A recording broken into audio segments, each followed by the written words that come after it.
And I was really curious to understand what other potential conflicts there were brewing elsewhere in the world. I mean, the United States focus has primarily been on the Middle East for 25 years.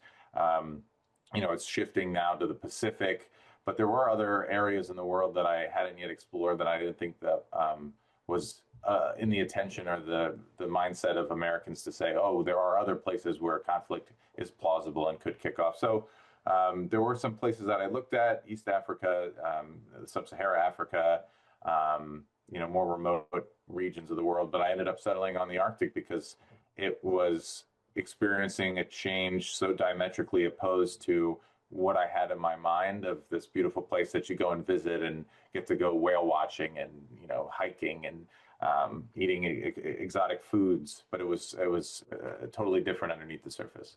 A lot of what was happening fell under what would be called gray zone tactics or hybrid warfare. Um, Fishing vessels were, at least in the northern stretches of Norwegian water, severing submarine cables at night. There was GPS jamming happening. There were misinformation and disinformation campaigns that were relevant and apparent in local elections.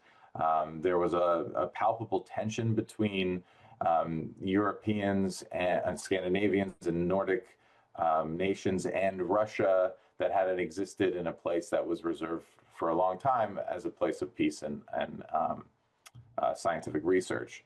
So there was really anything you can see, but there was a lot of things that you would learn about and experience almost through osmosis by being there. And that was the hardest thing to draw out in the book. But then again, I did have opportunities to show more of the visual aspects of a conflict in the North, whether it be through military trainings, which are now occurring more frequently up there, or the ever increasing presence of shipping vessels and commercial traffic. I've seen coastal villages destroyed by weather events that should not have occurred in the north. I think back to Typhoon Merbok in, I think it was 2022, that destroyed the Alaskan coastline. Shouldn't have happened for a number of reasons, one of which is the fact that usually that area is protected by ice most months out of the year, and so rising sea tides would not normally be an issue. There was also a lack of investment in early warning infrastructure in this part of the world because it hadn't traditionally needed it.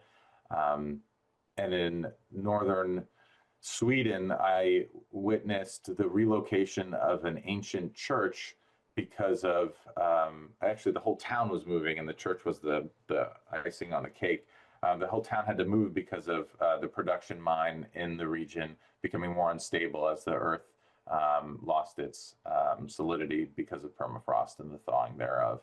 But there was nothing that really drew the line to connect me as someone who lives in the Northeast, in New England, anyone in the mid latitudes of the world, to understand why polar bears dying or sea ice melting or glaciers calving, what does that mean to me?